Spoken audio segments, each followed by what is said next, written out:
जय हिंद साथियों, मैं जितेश पुरोहित आप सभी का स्वागत करता हूं अपने YouTube चैनल पर। और हम पढ़ रहे हैं राजस्थान का इतिहास, जिसमें मैंने आप लोगों को राजस्थान के चौहान वंश की शुरुआत कर दी थी। चौहान वंश से संबंधित दो वीडियो मैंने अपलोड कर दी है। दोनों वीडियो को देखना क्यों ज़रूरी है?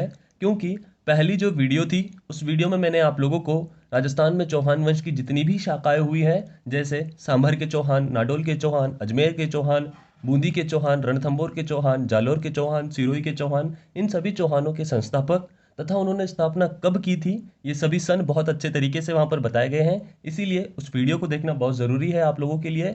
और जो दूसरी वीडियो थी उस वीडियो में मैंने सांभर के चौहानों से संबंधित बात की थी, उनकी पूरी वंशावली आप लोगों को बताई तथा सांभर के चौहानों का संस्थापक वासुदेव चौहान ने जितने भी मंदिर सांभर में बनवाए थे उन मंदिरों के बारे में बात किया था, तथा इनकी जो राजधानी बनाई गई थी अहिछत्रपुर, ये भी मैंने पिछली वीडियो में आप लोगों को समझा दी।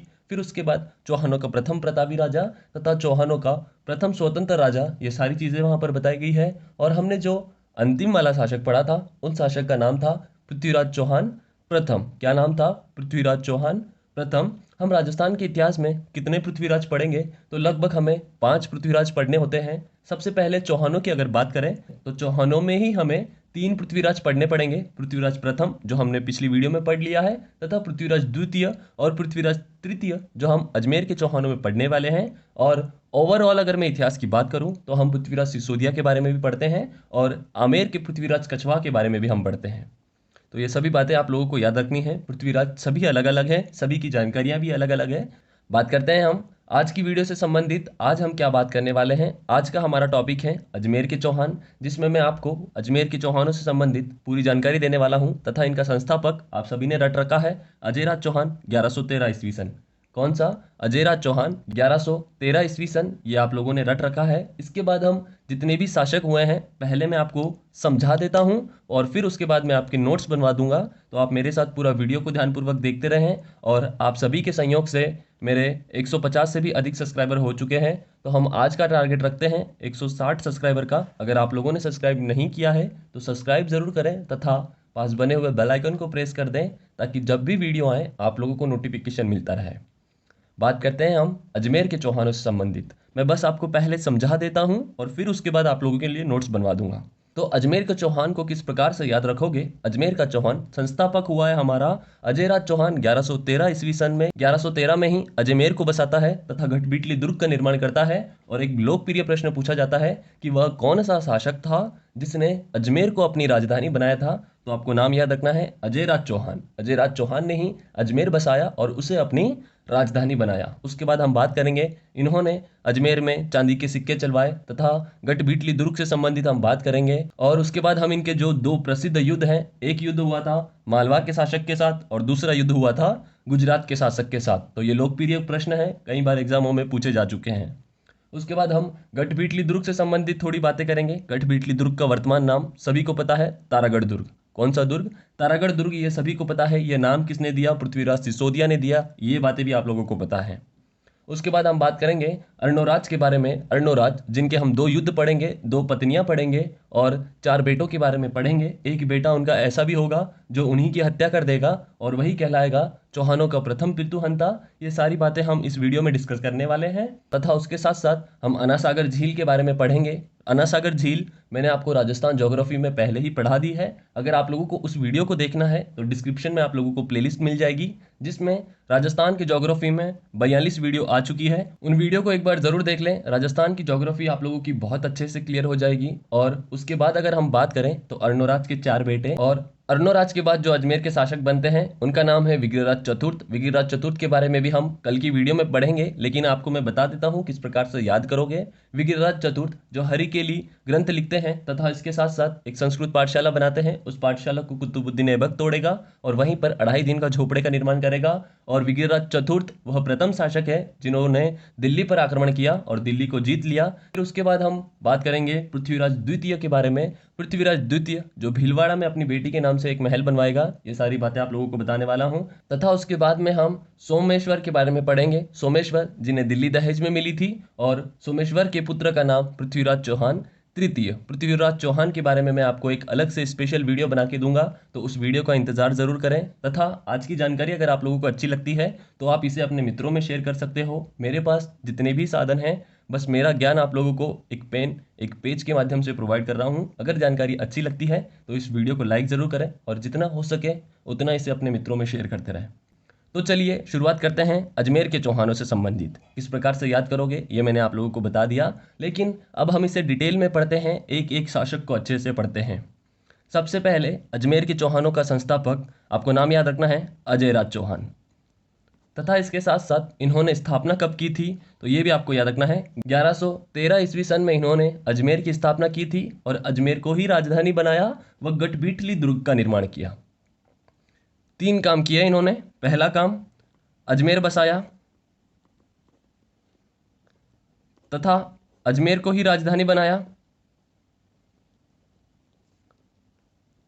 और उसके बाद इन्होंने गठबीठली दुर्ग का निर्माण किया। गठबीठली दुर्ग जो वर्तमान में अजमेर जिले में है, तथा उसके साथ साथ इसका वर्तमान नाम क्या है, तारागढ़ दुर्ग। मैं इससे संबंधित भी बात करने वाला हूं। इसके और अनेक उपनाम हैं, वो भी हम बात करेंगे। सबसे पहले हम अजमेर के बारे में बात कर लेते हैं थोड़ा सा। अजमेर इसे राजस्थान के 26वें जिले का दर्जा कब दिया गया, अगर ये प्रश्न आप लोगों से पूछ ले तो आपको वो सन याद रखना है। वो सन है 1956। कौन सा सन है, 1956। अगर एग्जैक्ट डेट आप लोगों को याद है तो कमेंट जरूर करें, क्योंकि मैंने आपको राजस्थान ज्योग्राफी जब पढ़ाई थी तो उसमें जितने भी नवीनतम जिले बने हुए हैं उन नवीनतम जिलों को मैंने वहां पर बहुत अच्छे से समझाया था तथा पूरी डेट आप लोगों को बताई थी। तो अगर आप में किसी को याद है तो मुझे कमेंट जरूर करें। अजमेर इसे 26वें जिले का दर्जा कब दिया गया, और उसी के बाद एक और प्रश्न यहाँ से पूछा जाता है कि इसे राजस्थान के 6ठे संभाग का दर्जा कब दिया गया। मोस्ट इंपॉर्टेंट प्रश्न है ये, याद रखना इन्हें। हम इतिहास पढ़ रहे हैं लेकिन ज्योग्राफी भी मैं आप लोगों को साथ में कनेक्ट करता रहूंगा। तो इसे 6ठे संभाग का दर्जा दिया गया 1987 में। कब दिया गया, 1987 में। आप लोगों को संभागीय व्यवस्था किस प्रकार से याद करनी है, 1949 में तो शुरुआत की गई तथा उसके बाद में इस व्यवस्था को मौन कर दिया गया। किसके काल में मौन किया गया, मोहनलाल सुखाड़िया के काल में मौन किया गया। कब किया गया, कमेंट करके बताओ। तथा संभागीय व्यवस्था को पुनः हरी झंडी बता दी गई। किसके काल में बताई गई, तो हरिदेव जोशी, इनके काल में इसे पुनः हरी झंडी बताई गई और एक नया संभाग बनाया गया। उस संभाग का नाम है अजमेर संभाग। अगर एग्जैक्ट डेट के साथ अगर आप लोगों को पूछ ले तो याद रखना है 15 जनवरी 1987 को अजमेर यह 6ठे संभाग के रूप में बना। और इसमें कितने जिले आते हैं, तो इसमें 4 जिले आते हैं। कितने जिले आते हैं, 4 जिले आते हैं। कमेंट करके बता सकते हो उन चारों जिलों का नाम। तो वीडियो को पॉज करिए और कमेंट में अपना आंसर जरूर दीजिए। बात कर रहे थे हम अजमेर के बारे में। अजमेर जिसे 1956 में 26वां जिला बनाया गया और 1987 में 6ठा संभाग बनाया गया। टोटल संभाग 7, टोटल जिले 33। उसके बाद अजमेर के ही कई उपनाम रखे गए हैं, जैसे इसे सांप्रदायिक सद्भाव वाला जिला कहा जाता है, तथा उसके बाद राष्ट्रीय राजमार्गों का चौराहा कहा जाता है, तथा उसके बाद अंडों की टोकरी कहा जाता है। और उसके साथ साथ आप लोगों को याद रखना है इसे भारत का मक्का तथा राजस्थान का हृदय कहा जाता है। उपनाम है, किस प्रकार से याद करोगे बता रहा हूँ, सारी चीजें यहीं पर हटा रहा हूँ। अभी तक जो पढ़ाया समझ में आ गया, तो चलो फिर से एक बार रिपीट करता हूँ। अजयराज चौहान 1113 ईस्वी सन में अजमेर को बसाता है तथा अजमेर को ही अपनी राजधानी बनाता है और 1113 में ही गठबीठली दुर्ग का निर्माण करता है। यहाँ तक कोई परेशानी, ये लाइन आप लोगों को रट लेनी है।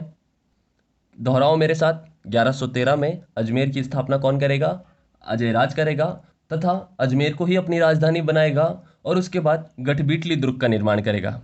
याद हो गई, याद हो गई। आगे बढ़ूं, के बाद अजमेर जिले को 1956 में 26वां जिला दर्जा मिला तथा उसके बाद इसे 6ठे संभाग का दर्जा दिया गया 1987 में। ये बातें भी आप लोगों को याद रखनी है। संभागीय व्यवस्था अगर आपको पढ़नी है तो राजस्थान ज्योग्राफी में मैंने पूरी संभागीय व्यवस्था आप लोगों को पढ़ा रखी है। कब चालू की, किसके काल में मौन हुई और किसके काल में इसे पुनः प्रारंभ किया गया। और जो हमारे नवीनतम संभाग बने हैं भरतपुर संभाग और अजमेर संभाग, इन दोनों से संबंधित भी बातें कर रखी है। तथा राजस्थान के जितने भी संभाग हैं 7 के 7 संभाग, उनमें कितने जिले आते हैं, उन्हें किस प्रकार से याद करोगे, ये सभी टॉपिक्स मैंने वहां पर बता रखे हैं। डिस्क्रिप्शन में लिंक है, एक बार वहां से उन वीडियो को जरूर देख लें। उसके बाद हम बात कर रहे थे अजमेर को इन्होंने राजधानी बनाया और गठबीठली दुर्ग की अगर मैं आप लोगों को बातें बता दूं तो ये रहा हमारा गठबीठली दुर्ग। गठबीठली दुर्ग जो राजस्थान के मध्य का दुर्ग है और इसे अजमेर में बनाया गया है, किसके द्वारा, अजयराज के द्वारा। अजमेर जिला जो त्रिकोण के समान दिखता है, तो मुझे कमेंट करके बताओ आयत के समान कौन सा जिला दिखता है और तिलक के समान कौन सा जिला दिखता है।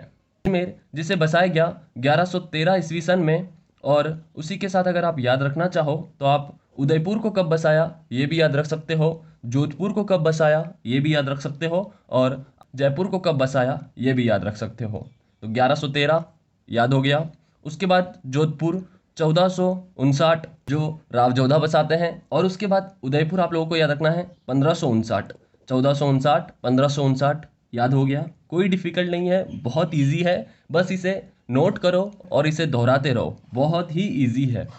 उसके बाद जयपुर बसाया गया 1727 में। कब बसाया गया? 1727 में। किसके द्वारा बसाया गया था? सवाई जय सिंह द्वितीय के द्वारा जयपुर को बसाया गया। जयपुर को गैरवा रंग किसने दिया था? कमेंट करके बताओ। तथा हवा महल का निर्माण किसने करवाया था? कमेंट करके बता सकते हो। लेकिन आप लोगों से प्रश्न है, आमेर के जो कछवाहा वंश है इनका संस्थापक कौन है और इन्होंने स्थापना कब की थी? इनकी प्रथम राजधानी बनाई गई थी दौसा, और इसके बाद इन्होंने दूसरी राजधानी बनाई थी जमुआ रामगढ़, और आमेर इनकी तीसरी राजधानी बनी थी। तो आमेर को राजधानी किसने बनाया था? कमेंट करके बता सकते हो, तो जरूर कमेंट करके बताओ। अभी मैं आपको पुनः चौहान वंश से साथ जोड़ता हूँ। चौहान वंश की स्थापना वासुदेव चौहान ने की 551 ईस्वी सन में, जो सांभर के आसपास करते हैं, और इन्होंने अपनी पहली राजधानी बनाई थी अहिछत्रपुर। ये पिछली वीडियो में हम पढ़ चुके हैं, और आज हम बात कर रहे थे अजमेर के चौहानों से संबंधित। अजमेर के चौहानों की स्थापना अजयराज करता है 1113 ईस्वी सन में। लेकिन अगर आपको अजयराज का शासनकाल पूछ ले तो ये बात आप लोगों को याद रखनी है। अजयराज का शासनकाल है 1113 ईस्वी सन से लेके तो 1133 ईस्वी सन तक। कहाँ से कहाँ तक? 1113 ईस्वी सन से लेके 1133 ईस्वी सन तक यह अजयराज का शासनकाल है। और सिर्फ आपका ही नहीं, लगभग 99% बच्चों का प्रॉब्लम है कि उन्हें शासनकाल याद नहीं होते हैं। क्या मैं सही कह रहा हूँ? शासनकाल आप लोगों को भी याद नहीं रहते हैं, कभी कभी हमें भी याद नहीं रहते हैं। याद रखने का बस एक ही तरीका है, इनका जितनी बार आप रिवीजन कर सकते हो उतनी बार आप रिवीजन करो। जैसे एक छोटी सी ट्रिक मैंने इसमें बना रखी है। अगर आपको अजयराज का शासनकाल याद रखना है तो 1113 इन्होंने अजमेर बसाया, और उसके बाद इसमें आप जोड़ोगे 20। कितने साल जोड़ोगे? 20 साल जोड़ दो। अगर 13 में 10 जोड़ो तो 23, और उसमें और 10 जोड़ो तो 33। तो आप लोग इसे याद रख सकते हो, क्योंकि 1113 आप लोगों को मैंने रटा दिया, और 13 में क्या करना है? 20 जोड़ना है। 33 तक इन्होंने शासनकाल किया। इसी प्रकार मैं आपको और अनेक शासकों का शासनकाल टेक्निक के माध्यम से याद करवाने की कोशिश करूंगा। और हम बात कर रहे थे गढ़बिटली दुर्ग के बारे में। गढ़बिटली दुर्ग का निर्माण करते हैं अजयराज चौहान, और गढ़बिटली दुर्ग के ही उपनाम आप लोगों को कई बार एग्जाम में पूछे जाते हैं। सबसे पहला और सबसे इंपॉर्टेंट जो इसका नाम है, यह इसे कहा जाता है राजपुताने की कुंजी। क्या कहा जाता है? राजपुताने की कुंजी इस दुर्ग को कहा जाता है। अब राजपुताने की कुंजी क्यों कहा जाता है तो आप सभी को पता है। उत्तर में एक दुर्ग है, पश्चिम में एक दुर्ग है, दक्षिण में एक दुर्ग है, और पूर्व में एक दुर्ग बना हुआ है। उत्तर का दुर्ग भटनेर का दुर्ग, पश्चिम का दुर्ग आप सभी को याद रखना है जैसलमेर, और दक्षिण और पूर्व का आप सभी को पता ही है, दक्षिण में हमारा चित्तौड़ है। अगर किसी भी दूसरे शासक को राजस्थान पे राज करना होता तो वो सबसे पहले अजमेर के बारे में सोचता कि अगर मैं अजमेर पे राज कर लूंगा तो सभी के सभी दुर्ग मेरे हाथ में आ जाएंगे और मैं राजस्थान पर कंट्रोल कर सकता हूँ।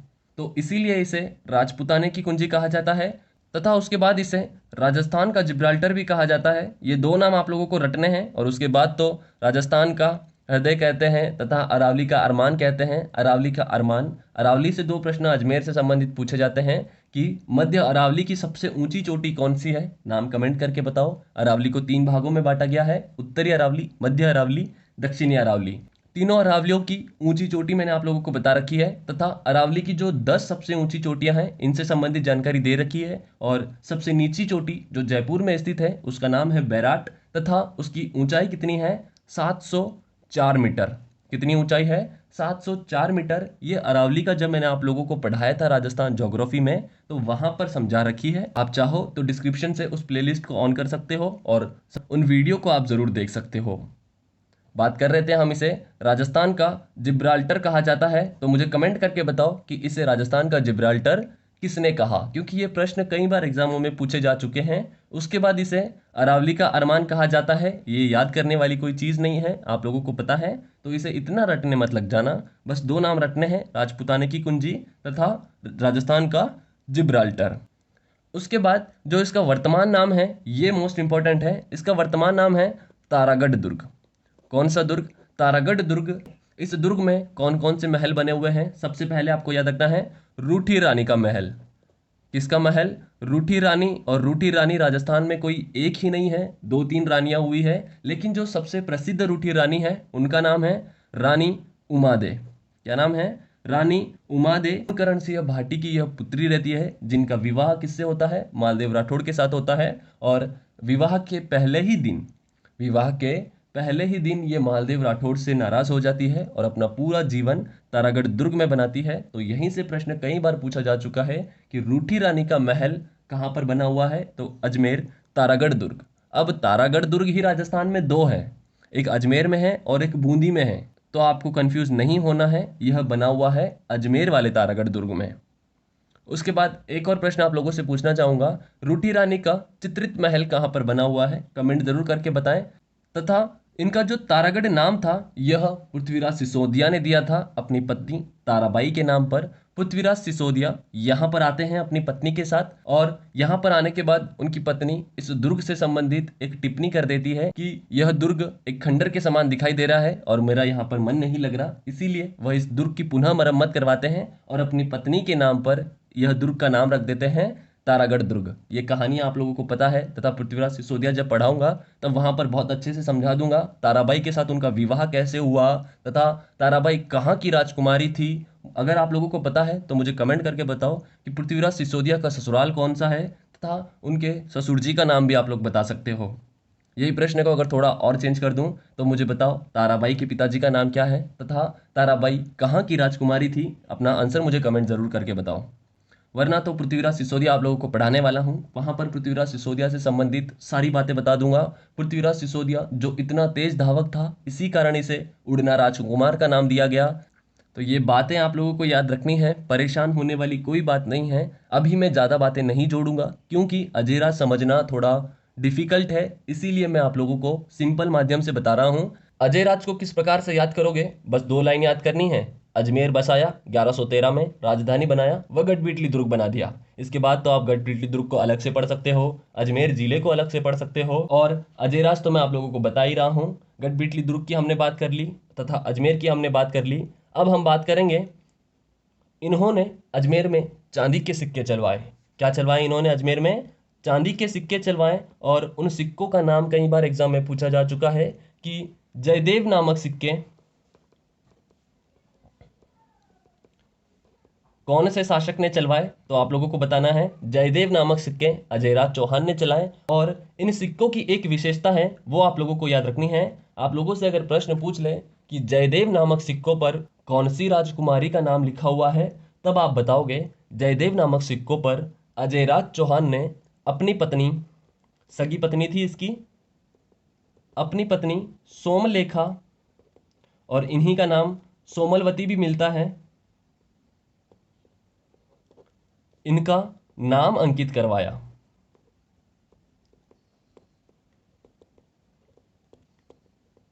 क्या बातें आप लोगों को याद रखनी है? जयदेव नामक सिक्के चलाए अजयराज ने और इन सिक्कों पर ही अपनी पत्नी, इनका नाम इन्होंने इन सिक्कों पर अंकित करवाया। तो इन सिक्कों के ही आप लोगों को दो तीन नाम मिल जाएंगे। जैसे कोई टीचर अलग नाम लिखाता है, कोई टीचर अलग नाम लिखाता है, तो कोई दूसरा ही कुछ और नाम लिखा देता है। तो तीन नाम तो मैं बता देता हूं आप लोगों को। कोई लिखाता है इसे श्री अजयदेव सिक्के, कोई लिखाता है अजयदेव सिक्के, और कोई लिखाता है जयदेव सिक्के। तो आप लोगों को ये तीनों नाम भी याद रख सकते हो। एक बार ऑप्शन देख लेना किस प्रकार के नाम से आया है, फिर अपना आंसर टिक कर देना। बात करते हैं इनके युद्धों से संबंधित। इन्होंने दो युद्ध किए हैं और दोनों के दोनों युद्ध प्रसिद्ध है। कई बार प्रश्न इस प्रकार का पूछ लिया जाता है कि अजयराज चौहान ने गुजरात का वह कौन सा शासक था जिसे पराजित किया, तथा मालवा का वह कौन सा शासक था जिसे पराजित किया। ज़्यादा याद रखना नहीं है, बस इन दोनों शासकों का नाम आप लोगों को याद रखना है। किस प्रकार के प्रश्न पूछे जाते हैं? मालवा का वह कौन सा शासक था जिसे अजयराज ने पराजित किया, तथा गुजरात का वह कौन सा शासक था जिसे अजयराज ने पराजित किया। बस अब ये दो नाम आप लोगों को रटने हैं, फिर हमारा अजयराज खत्म हो जाएगा। हम शुरुआत करेंगे अर्णोराज के बारे में। पुनः एक बार आप लोगों को रिपीट मारूंगा, बस इन दो नाम को एक बार सुन लो, इन दो नाम को कहीं लिख लो और इन्हें जितनी बार पढ़ सकते हो उतनी बार पढ़ो, रट्टा ही लगा लो इन नामों का, क्योंकि बार बार इन शासकों का नाम पूछा जाता है। तो मालवा का वह शासक था जिसका नाम है नरवर्मन। क्या नाम है? नरवर्मन। इन शासक को पराजित करते हैं अजयराज चौहान, तथा गुजरात का जो शासक है उसका नाम है मूलराज द्वितीय। क्या नाम है? मूलराज द्वितीय को अजयराज पराजित करता है। सिंपल से प्रश्न पूछे जाते हैं कि गुजरात का वह कौन सा शासक था जिसे अजयराज के द्वारा पराजित किया गया। 4 नाम दे देगा ऑप्शन में, तो आपको टिक करके आना है मूलराज द्वितीय। मेरा प्रश्न आप लोगों से है कि चौहानों का वह कौन सा शासक है जिसने मूलराज प्रथम को पराजित किया था। तो मुझे कमेंट करके बताओ उस शासक का नाम जिसने गुजरात के शासक मूलराज प्रथम को पराजित किया था। आपके कमेंट का इंतजार रहेगा, क्योंकि बहुत सारे विद्यार्थियों को इनका आंसर नहीं पता होता है, और आप लोग अगर कमेंट करते हो तो यहाँ से उनका फायदा होता है और आपकी कमेंट वो पढ़ते हैं और अपने प्रश्नों को क्लियर करते हैं। इसीलिए आप लोगों को अगर जानकारी पता है तो कमेंट जरूर करते चलें। अगर आप लोगों को नहीं पता है तो पिछली वीडियो को एक बार जरूर देख लें। उस वीडियो में मैंने आप लोगों को बता रखा है उस शासक का नाम, तथा मूलराज प्रथम को पराजित करते हैं और वहीं पर एक मंदिर का निर्माण करते हैं। कहाँ पर? भड़ोच नामक स्थान पर, भड़ोच बंदरगाह पर। अब तो शायद आप लोगों के दिमाग में आ चुका होगा उस शासक का नाम। तो यहाँ पर हमारा खत्म होता है अजयराज चौहान। किस प्रकार से याद करोगे? वापिस रिपीट मारूं एक बार। 3 तो लाइन याद करनी है। सबसे पहली लाइन, अजमेर को बसाया 1113 में, राजधानी बनाया तथा गढ़बीटली दुर्ग का निर्माण करवाया। छप गई दिमाग में लाइन, याद हो गई आप लोगों को ये लाइन, रट्टा ही लगा लो इस लाइन का। फिर उसके बाद इन्होंने जयदेव नामक सिक्के चलवाए। इनका ही नाम श्री अजयदेव मिलता है तथा अजयदेव भी मिलता है, और इन सिक्कों पर अपनी पत्नी का नाम, सोमलवती का नाम तथा सोमलेखा का नाम अंकित करवाया। रट्टा लगाओ इस लाइन का भी, दोहराओ मेरे साथ। अजयराज ने अजमेर में जयदेव नामक सिक्के चलवाए तथा यह सिक्के चांदी के थे, और इन सिक्कों पर अपनी पत्नी सोमलेखा, सोमलवती, इनका नाम अंकित करवाया। दोहराते रहो, कहीं ना कहीं लिख के रख लो। उसके बाद इनके 2 युद्ध नाम याद रखने हैं। पहला युद्ध, मालवा का शासक नरवर्मन इनको पराजित करते हैं, और नरवर्मन का ही एक सेनापति था। कमेंट करके बताओ वह कौन सा सेनापति था जिसे अजयराज बंदी बना लेता है। किसी को पता है तो अपना कमेंट जरूर करें। और उसके बाद याद रखना है गुजरात का वह शासक मूलराज द्वितीय जिसे अजयराज पराजित करता है। इतना तो इजी था, रट्टा लगाते रहो मेरे साथ साथ और इसे पढ़ते रहो। उसके बाद हम पढ़ेंगे अर्णोराज के बारे में। अर्णोराज जिनका एक और नाम मिलता है, उनका नाम है अनाजी। क्या नाम मिलता है इनका? अनाजी के नाम से भी इन्हें जाना जाता है। सबसे पहले आप कोई भी शासक पढ़ते हो उसका शासनकाल उसी समय याद करने का प्रयास करो। जैसे अजयराज का शासनकाल खत्म हुआ है 1133 में, तो अब अगला जो शासक बनेगा 1133 से 1153 तक, 1133 से 1153 तक इनका नाम है अनाजी। इसे भी किस प्रकार से याद करोगे? 33 में जोड़ो 20, कितने साल जोड़ने हैं आपको? 20 साल जोड़ने हैं, और अर्णोराज का शासनकाल भी आप लोगों को याद है ना, सिंपल सा तरीका। और इसके बाद वाले जो शासक हैं विग्रहराज चतुर्थ, इनका शासनकाल है 1153 से 1163 तक। कितना जोड़ना है? बस 10 साल जोड़ने हैं। ऐसे ही सिंपल तरीके से आप लोगों को बताते रहूंगा। अगर आप लोगों की मदद होती है तो इसे अपने दोस्तों में शेयर करो ताकि उनकी भी मदद हो। बात करते हैं हम अर्णोराज के बारे में। किस प्रकार से याद करोगे? बस 5 मिनट की वीडियो है। अर्णोराज ने अपने काल में 2 युद्ध किए तथा 2 विवाह किए, और 2 और 2 कितने हो गए? 4। तो इन्होंने 4 बेटे किए। ये लो अर्णोराज खत्म। इसके बाद अर्णोराज ने अजमेर में अनासागर झील का निर्माण करवाया तथा पुष्कर में आदिवराह मंदिर बनवाया। तो ये बात हम याद कर लेते हैं। इसके अलावा आपको और कुछ भी याद रखने की जरूरत नहीं है। किस प्रकार से याद करोगे अर्णोराज को? अर्णोराज 2 युद्ध करता है, 2 विवाह करता है, 4 बेटे करता है, और एक अनासागर झील का निर्माण करवाता है तथा पुष्कर में आदिवराह मंदिर का निर्माण करवाता है। बस इतनी सी तो बात है, इतना तो इजी है। तो सबसे पहले हम अन्ना सागर झील के बारे में बातें कर लेते हैं। अन्ना सागर झील, इसको मैंने अच्छे से पढ़ा रखा है और आज मैं आप लोगों का रिवीजन करवाता हूं। अगर आपने पिछली वीडियो नहीं देखी ज्योग्राफी वाली तो उस वीडियो को जरूर देख लें। राजस्थान में जितनी भी झीलें हैं उन सभी झीलों को मैंने अच्छे से पढ़ा रखा है। जितनी भी नदियां हैं उन नदियों को भी मैंने अच्छे से पढ़ा रखा है। बात करते हैं हम अन्ना सागर झील की। तो अन्ना सागर झील आप लोगों से अगर पूछ ले कौन से जिले में है तो बता देना यह अजमेर जिले में है। और इसका निर्माण कब करवाया अर्नोराज ने? तो इसका निर्माण करवाया 1137 ईस्वी सन में। कब करवाया? 1137 ईस्वी सन में अन्ना सागर झील का निर्माण करवाता है अर्नोराज। अब ये बनाई मैंने अन्ना सागर झील। सारी झीलें मैंने आपको ड्राइंग के माध्यम से ही समझाई है। अगर आप लोगों ने पिछली वीडियो को देखा है तो आपको पता होगा जितनी भी चीज़ें थी, अभयारण्य, नदियाँ तथा झीलें, सभी ड्राइंग के माध्यम से समझाई है, क्योंकि इस माध्यम से आप लोगों को जल्दी समझ में आता है। तो वही तरीका मैंने अपनाया है। तो अन्ना सागर झील से आप लोगों को याद रखना है 1137 निर्माण करवाता है। और यहाँ पर एक मुगल शासक आते हैं, उनका नाम है जहांगीर। क्या नाम है? जहांगीर। और जहांगीर यहाँ पर आने के बाद एक बाग का निर्माण करवाते हैं। उस बाग का नाम है दौलत बाग। क्या नाम है? दौलत बाग इनका नाम है, जिसका निर्माण जहांगीर करवाता है। लेकिन इस दौलत बाग का नाम हम लोगों ने बदल दिया और वर्तमान में इसे नाम दिया गया सुभाष उद्यान। क्या नाम दिया गया? सुभाष उद्यान इसका वर्तमान में नाम रखा गया। तो ये बातें आप लोगों को याद रखनी है। कौन सी लाइन याद रखोगे? अर्नोराज ने अन्ना सागर झील का निर्माण करवाया 1137 में। और यहाँ पर एक मुगल शासक आता है जिसका नाम है जहांगीर। आने के बाद क्या करता है? दौलत बाग का निर्माण करवाता है, जिसका नाम हमें पसंद नहीं आया और वर्तमान में इसका नाम क्या बदल के रख दिया? सुभाष उद्यान इसका नाम रख दिया गया। एक लोकप्रिय प्रश्न आप लोगों से पूछा जाता है कि अन्ना सागर झील का निर्माण कौन सी नदी का पानी रोककर करवाया, तथा यहीं पर यह प्रश्न पूछ लिया जाता है कि अन्ना सागर झील में कौन सी नदी का पानी आकर गिरता है। राजस्थान पुलिस का अगर आप लोगों ने पेपर दिया होगा तो ये प्रश्न आप लोगों को वहां पर जरूर देखा होगा। तो यहाँ पर याद रखना है आपको, एक नदी का नाम मिलता है बांडी नदी, जिसका पानी रोककर अर्नोराज ने इस झील का निर्माण करवाया था। लेकिन एग्जामिनर भी होशियार है और हम भी होशियार हैं, कभी कभी बांडी नदी का नाम ना देकर चंद्रा नदी का नाम दे देता है। किस नदी का नाम दे देता है? चंद्रा नदी का नाम दे देता है। दोनों नाम एक ही नदी के हैं, आप लोगों को याद रखना है, कंफ्यूज बिल्कुल भी नहीं होना है।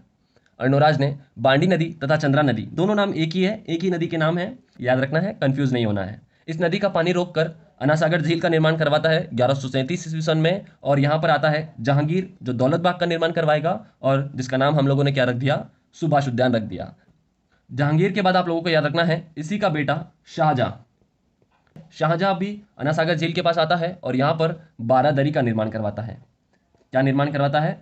बारादरी का निर्माण करवाता है। और बारादरी से आप लोगों को याद रखना है, बारादरी का मतलब 5 तो छतरियों का निर्माण करवाता है और यहीं पर 12 दरवाजों का निर्माण करवाता है। इसीलिए इसे क्या कहा जाता है? बारादरी इसे कहा जाता है। सिंपल सिंपल सी बातें हैं, आप लोगों को याद रखनी है। जहांगीर आया, दौलत बाग बनवाया, शाहजहां आया और बारादरी का निर्माण करवाया। एक लॉजिकल बात है जो आप लोगों को याद रखनी है, जहांगीर और शाहजहां यह दोनों ही मुगल शासक हैं, लेकिन इन दोनों की जो माँ है यह हमारी राजपूत राजकुमारियां हैं। क्या है? यह हमारी राजपूत राजकुमारियां हैं। तो आप लोग मुझे बताओ कि जहांगीर के माताजी का नाम क्या है और शाहजहां के माताजी का नाम क्या है? सभी को पता है जहांगीर अकबर व जोधा का बेटा है और जोधा हमारी आमेर की राजकुमारी थी। मुझे कमेंट करके बताओ आमेर का वह कौन सा शासक था जिसने अकबर के साथ सर्वप्रथम वैवाहिक संबंध बनाए? अपना आंसर मुझे कमेंट करके जरूर बताएं। और यहीं से आप लोगों को याद रखना है, ये क्या है? एक गुलाब है। क्या है? एक गुलाब है। और यहीं पर गुलाब के फूल से इत्र बनाने की विधि खोजी असमत बेगम ने। किसने? असमत बेगम ने गुलाब के फूल से एक इत्र बनाने की विधि खोजी और ये असमत बेगम सासू थी जहांगीर की। किसकी सासू थी ये? यह जहांगीर की सासू थी। जहांगीर से आप लोगों को याद रखना है, जहांगीर ने राजस्थान में 2 विवाह किए। पहला विवाह इसने किया आमेर की राजकुमारी के साथ और दूसरा विवाह इसने किया मारवाड़ की राजकुमारी के साथ। तो क्या इनके नाम आप लोगों को पता है? आमेर की वह कौन सी राजकुमारी थी और मारवाड़ की वह कौन सी राजकुमारी थी? बताओ मुझे कमेंट करके, आप लोगों को इनका नाम पता है? क्योंकि राजस्थान की परीक्षा में एक प्रश्न पूछा जाता है कि जहांगीर ने आमेर की जो राजकुमारी के साथ विवाह किया था वह किसकी पुत्री थी, तथा मारवाड़ की जिस राजकुमारी के साथ विवाह किया था यह किसकी पुत्री थी। ऐसे प्रश्न पूछे जाते हैं दोस्तों। जब हमें नाम ही याद नहीं है तो हम उसके पिताजी का नाम किस प्रकार से याद करेंगे? थोड़ी सी तैयारी को बढ़ाओ, बस ऊपर ऊपर से पढ़ने में कुछ मजा नहीं है, थोड़ा सा डीपली जाने का तैयारी करो। अगर आप बीएसटीसी की तैयारी करते हो तो आपको डीप पढ़ना जरूरी नहीं है, लेकिन पुलिस वालों को प्रश्न कहीं से भी पूछा जा रहा है, इसीलिए थोड़ा डीप में नॉलेज रखो। और पटवार का विषय तो आप लोगों को पता है, जितना पढ़ो उतना कम है, इसीलिए यहाँ पर आपको याद रखना है आमेर की वह कौन सी राजकुमारी थी जिसका नाम है मानाबाई। कौन सी राजकुमारी थी? मानाबाई। तो आप लोग मुझे कमेंट करके बताओ मानाबाई के पिताजी का नाम क्या है। और मारवाड़ की उस राजकुमारी का नाम है जगत गोसाई। जगत गोसाई, यह नाम कई बार एग्जामों में पूछा जा चुका है और जगत गोसाई के पिताजी का नाम भी आप लोगों को कई बार एग्जामों में पूछा जा चुका है। जगत गोसाई के पिताजी जिन्हें मोटाराज की उपाधि दी जाती थी, तो अब तो नाम बता दो कि मोटाराज की उपाधि मारवाड़ का वह कौन सा शासक था जिसे दी जाती थी। उसके बाद इन्होंने पुष्कर में आदिवरहा का मंदिर बनवाया। आदिवरहा का मंदिर का निर्माण करवाया। तो ये बातें आप लोगों को याद रखनी है। इसके बाद इनके दो युद्ध पढ़ते हैं, बहुत ही प्रसिद्ध युद्ध हैं। यहां से भी इसी प्रकार के प्रश्न पूछे जाते हैं कि उस शासक का नाम बताओ जिसने अर्णोराज को पराजित किया, तथा उस शासक का नाम बताओ जिसे अर्णोराज ने पराजित किया। तो आपको याद रखना है गुजरात का वह शासक जिसने अर्णोराज को पराजित किया।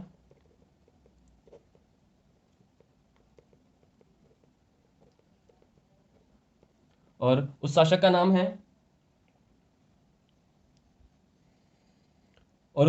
है कुमारपाल। क्या नाम आप याद रखोगे? कुमारपाल। यह गुजरात का शासक था जिसने अर्णोराज को पराजित किया था। तो अब उसका भी नाम बता दो जिसे अर्णोराज ने पराजित किया था। जिसे अर्णोराज ने पराजित किया। दोनों प्रश्न अलग अलग हैं, थोड़ा प्रश्नों को समझो। एक प्रश्न ऐसा है कि अर्णोराज को किसने पराजित किया, और एक प्रश्न ऐसा है कि अर्णोराज ने किसे पराजित किया। तो दोनों नाम आपको याद रखना है। यह शासक भी गुजरात के ही हुए हैं और इनका नाम है जय सिंहराज। क्या नाम है? जय सिंहराज। इनको अर्णोराज ने पराजित किया और कुमारपाल इन्होंने अर्णोराज को पराजित किया। ऐसा कहते हैं कि अर्णोराज ने अपनी बेटी का विवाह कुमारपाल के साथ करवाया और जगत सिंह की बेटी कांचना के साथ इन्होंने विवाह किया।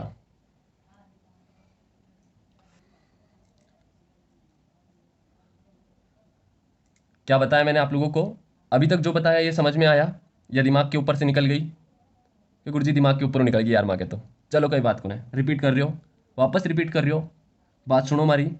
अर्णोराज 2 युद्ध करता है, 2 विवाह करता है, तथा 2 और 2 4, तो 4 बेटे करता है। उसके बाद इसने अनासागर झील का निर्माण करवाया 1137 में, और अनासागर झील जहांगीर आया, दौलत बाग बनवाया, शाहजहां आया, बारादरी बनवाया। दोनों की माँ राजपूत थी और असमत बेगम ने यहीं पर गुलाब के फूलों से इत्र बनाने की विधि खोजी। असमत बेगम जो जहांगीर की सासू थी। तथा इस झील का जो निर्माण है यह अर्णोराज ने बांडी नदी व चंद्रा नदी का पानी रोककर करवाया। ये बातें आप लोगों को याद हो गई, इसे रट लो तथा कहीं ना कहीं नोट कर लो। उसके बाद पुष्कर में आदिवराह का मंदिर बनवाया, या फिर ऐसे कहा जा सकता है विष्णु भगवान का मंदिर बनवाया। उसके बाद हम इनके 2 युद्धों के बारे में पढ़ रहे थे। पहला जिसे अर्णोराज पराजित करेगा और दूसरा जिससे अर्णोराज पराजित होगा। तो ये दोनों नाम आप लोगों को याद रखने थे। अर्णोराज को पराजित करता है कुमारपाल, और कुमारपाल के साथ ही अपनी बेटी का विवाह करवा देता है। उसके बाद अर्णोराज जिसे पराजित करता है इनका नाम है जय सिंहराज, और इनकी बेटी कांचना देवी, इनके साथ ये विवाह करवा देता है। दोस्तों मैंने बहुत सारा एक्सप्लेन कर दिया था, बट किसी कारण वीडियो अपने आप बंद हो चुकी थी, इसीलिए मुझे पता नहीं चला, और मैं आप लोगों को पुनः वो बात समझा रहा हूँ। अर्णोराज इन्होंने 2 विवाह किए। पहला विवाह कांचना देवी के साथ और दूसरा विवाह सुधवा राजकुमारी के साथ। सुधवा राजकुमारी यह मरु प्रदेश की थी। इनसे इनको 3 पुत्र हुए, और तीनों पुत्रों का नाम आप लोगों को याद रखना है, तथा इनके जो टोटल 4 पुत्र हैं, इन 4 पुत्रों का नाम आप लोगों को याद रखना है। पहला पुत्र हुआ इनके जगदेव, दूसरे का नाम आप लोगों को याद रखना है विगिरथ चतुर्थ, तीसरे का नाम आप लोगों को याद रखना है अप्रगांग्य, और चौथे का नाम आप लोगों को याद रखना है सोमेश्वर। इन सभी को हम अलग से पढ़ेंगे तथा अच्छे से पढ़ेंगे। अगर इन बेटों के भी बेटों का नाम आप लोगों को बताऊं तो जगदेव का बेटा हुआ पृथ्वीराज द्वितीय, और सोमेश्वर का बेटा हुआ हरिराज, और पृथ्वीराज तृतीय। ये 2 नाम आप लोगों को याद रखने हैं। पृथ्वीराज तृतीय के बारे में हम बहुत अच्छे से डिस्कस करने वाले हैं। मोहम्मद गौरी के साथ युद्ध, नारायण का पहला युद्ध, नारायण का दूसरा युद्ध, तथा इनके सभी दरबारी कवि पढ़ेंगे, तथा उसके साथ साथ जितने भी इनसे इंपॉर्टेंट जानकारी है उनको मैं आप लोगों को बहुत अच्छे से पढ़ाने वाला हूँ। और उसके बाद मैंने कहा था कि इन 4 बेटों में से एक बेटा ऐसा है जो अर्णोराज की ही हत्या कर देगा, और वही कहलाएगा चौहानों का प्रथम पितृहंता। तो उस बेटे का नाम है जगदेव। यह अर्णोराज की हत्या कर देता है और चौहानों का प्रथम पितृहंता कहलाता है। क्या कहलाता है? प्रथम पितृहंता यह जगदेव कहलाता है। यहां से आपको प्रश्न कई बार एग्जाम में पूछा जाता है, और यहीं पर आपको तीन नाम और याद रखने हैं। जैसे चौहानों का पहला पितृहंता हुआ जगदेव। उसके साथ साथ आप लोगों से पूछा जाता है कि मेवाड़ का पितृहंता और मारवाड़ का प्रथम पितृहंता और प्रतिहारों का प्रथम पितृहंता। तो आप लोगों को इन तीनों नामों को याद रखना है। मैं यहाँ पर लिख देता हूँ, आप लोग थोड़ा अच्छे से देख लेना। मेवाड़ का जो पहला पितृहंता हुआ उसका नाम है उदा। क्या नाम है? उदा। किसकी हत्या करेगा? तो उदा कुंभा को मार देता है। तो उदा कुंभा की हत्या करता है। कौन से दुर्ग में इनकी हत्या होती है? कमेंट जरूर करके बताओ। उसके बाद चौहानों का जगदेव तथा हम पढ़ते हैं मारवाड़ का। किसका पढ़ते हैं? मारवाड़ का प्रथम पितृहंता जिसका नाम मिलता है राव मालदेव। क्या नाम मिलता है? राव मालदेव। यह अपने पिता राव गंगा सिंह की हत्या करता है। अगर इसी के साथ मारवाड़ का दूसरा पितृहंता आप लोगों से पूछ ले तो आप लोगों को याद रखना है बख्त सिंह। क्या नाम याद रखना है? बख्त सिंह। यह अपने पिता अजीत सिंह की हत्या करेगा और मारवाड़ का दूसरा पितृहंता बन जाएगा। ये थी आज की छोटी सी वीडियो आप लोगों के लिए। वीडियो कैसी लगी मुझे कमेंट करके जरूर बताना, तथा कुछ कमी रह गई या फिर कुछ गलती हुई है तो वो भी आप कमेंट करके बताओ। प्रशंसा के साथ साथ अगर कोई गलती भी बताएगा तो वो भी अच्छा लगेगा, क्योंकि गलतियों को सुधार कर ही मुझे आगे बढ़ना है और आप लोगों को जितना अच्छे से हो सके उतना अच्छे से मैं मटेरियल देने का प्रयास करूंगा। तो वीडियो कैसी लगी कमेंट जरूर करके बताना। जानकारी अगर अच्छी लगी हो तो इसे अपने मित्रों में जरूर शेयर करना। और मेरा चैनल बहुत ही नया है, अभी तक हमारे बस 150 सब्सक्राइबर हुए हैं। तो आज का टारगेट था 160 सब्सक्राइबर का, तो इसे जितना हो सके उतना अपने मित्रों में शेयर करते रहें। तो अगर आप लोगों ने सब्सक्राइब नहीं किया तो सब्सक्राइब जरूर कर दें तथा लाइक जरूर कर दें वीडियो को। तो आज की वीडियो में यहीं पर समाप्त करता हूँ। जय हिंद, जय भारत।